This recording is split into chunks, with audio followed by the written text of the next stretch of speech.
សួស្តីទាំងអស់គ្នាថ្ងៃនេះមកវាលទាំងបងប្អូនមើលវាលយើងមកទឹកលហាច់លហំបងប្អូនហើយមកដោះម៉ងបងប្អូនបានត្រីក្រាញ់យើងធំល្អមែនទេបងប្អូនអើយបាន4នឹងអញបងប្អូននេះហើយឥឡូវខ្ញុំមើលបានត្រីខ្ញុំចង់ទៅរកបន្លែទេបងប្អូនហើយចង់ដឹងថាខ្ញុំធ្វើម្ហូបអីអត់បើចង់ដឹងណាទស្សនាទាំងអស់គ្នាតើបងប្អូនតាឥឡូវបងប្អូនយើងអត់តណាឆ្ងាយពីស្រែរបស់យើងបងប្អូនឥឡូវយើងដើរទៅរកបន្លែបងប្អូនបន្លែនៅវាលស្រែរបស់យើងសបោបងប្អូនអើយខែនឹងខែទឹកលិចទឹកអីចឹងវាសម្បូរនេះបងប្អូននេះអើយឃើញទេ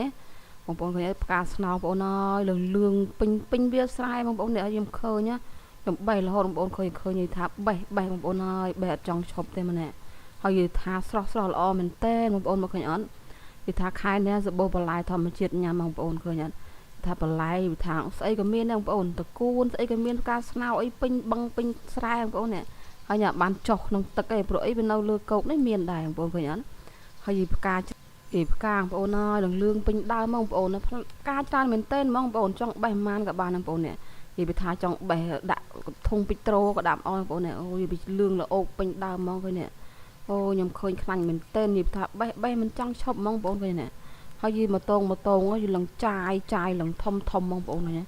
ហើយយីថាខ្ញុំនឹកឃើញតែចង់បេះទៅធ្វើអីខ្លះទេចង់ធ្វើជ្រក់បន្តិចចង់អីបន្តិចតែនេះអត់ទេបងប្អូនខ្ញុំចង់បេះធ្វើជ្រក់បងប្អូនតែអត់ធ្វើទេបងប្អូនខ្ញុំបេះយកមកធ្វើដែលមានត្រីមួយយើងហ្នឹងបងប្អូននេះយកមកដល់ខ្ញុំចង់ធ្វើទឹកសឡនឹងបញ្ចុកហៅទឹកម្ហិចហ្នឹងបងប្អូននេះហើយយកធ្វើលបោយរបស់វាបងប្អូននេះហើយខ្ញុំបានលាងស្អាតហើយបងប្អូនមាននៅគ្រប់មុខបងប្អូនឃើញអត់នេះ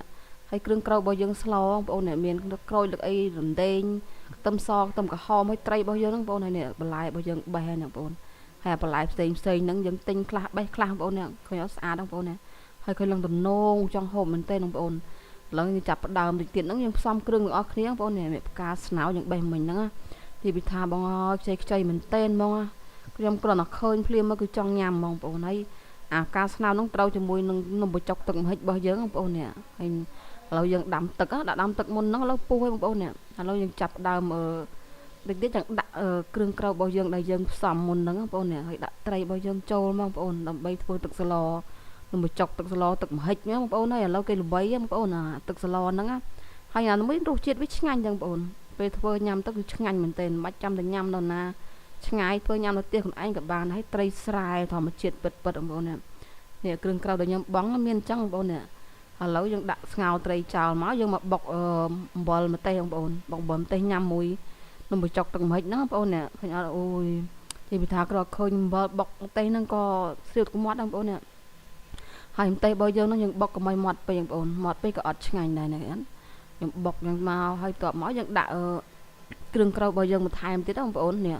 អំបិលគឺប្រើអំបិលគ្រួសបងប្អូនតែអំបិលគ្រួសហ្នឹងមិនអាធំណាអាតូចបងប្អូនចូលមកយើងដាក់ចូលចឹងបងប្អូនដាក់រ៉ូឌីបន្តិចមកហើយថែមនៅប៊ីចេងស្ករចឹងបងប្អូនដាក់អញ្ចឹងមកហើយយើង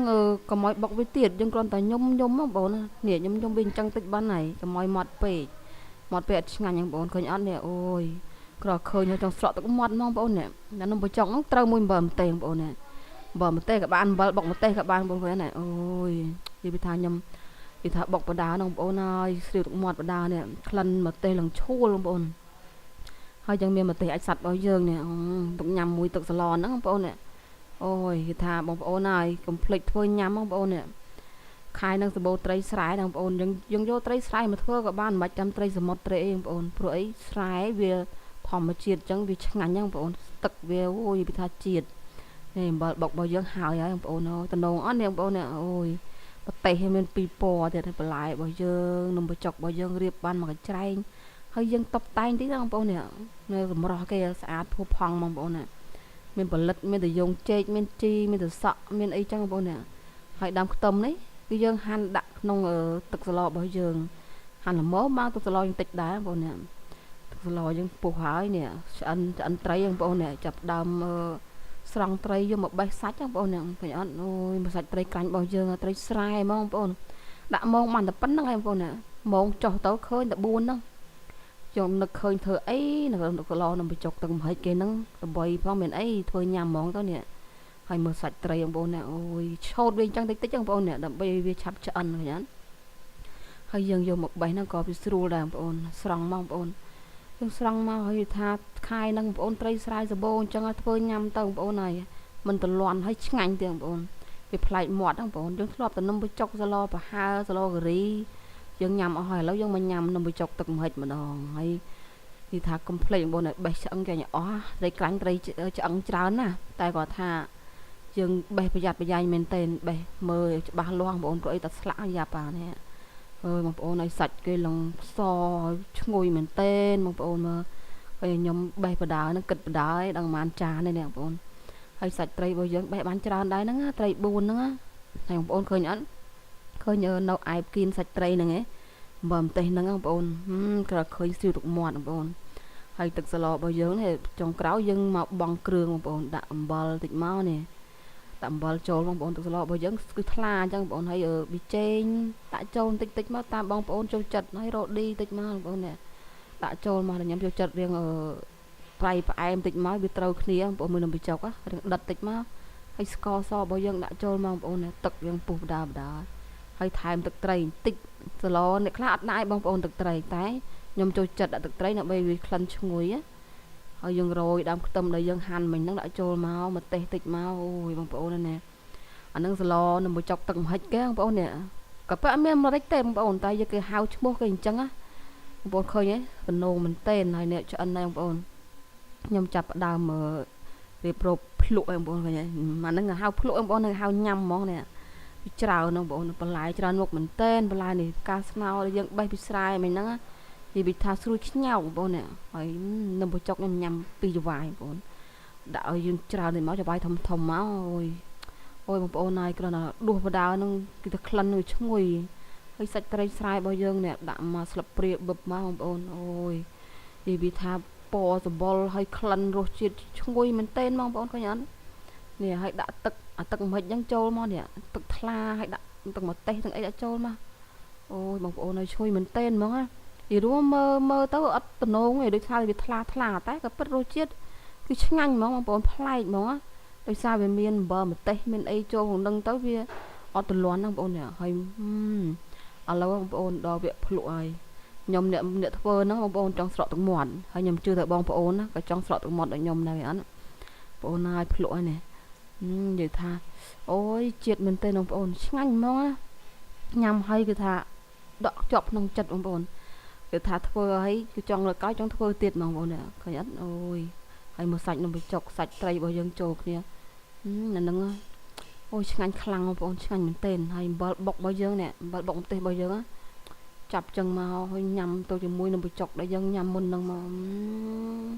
ហើយបងប្អូនកុំភ្លេចបងប្អូនកុំភ្លេចធ្វើញ៉ាំបងប្អូនឆ្ងាញ់ណាស់បងប្អូននំបញ្ចុកទឹកម្ហិចហ្នឹងវាអត់ពិបាកធ្វើបងប្អូនងាយផ្សំគ្រឿងណាស់ហើយ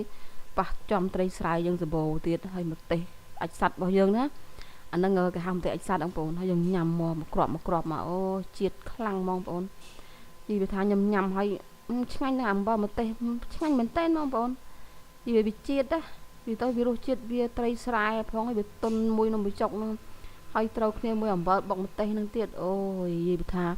ខ្ញុំញ៉ាំហើយនឹងចង់ថែមមួយចានទៀតបងប្អូនតែវាតឹងពោះបងប្អូនហើយសាច់ត្រីរបស់យើងនិយាយពីផ្អែមមែនតើបងប្អូនចុះត្រីស្រែបងប្អូនឃើញអត់នេះអូយហើយបន្លែបងប្អូនកុំភ្លេចភ្លេចសាកល្បងធ្វើនៅផ្ទះបងប្អូនស្រីបងប្អូនអើយនេះស្រីក៏បានប្រុសក៏បានដល់ទៅចង់ភៅបងប្អូននេះមកម្ទេសរបស់យើង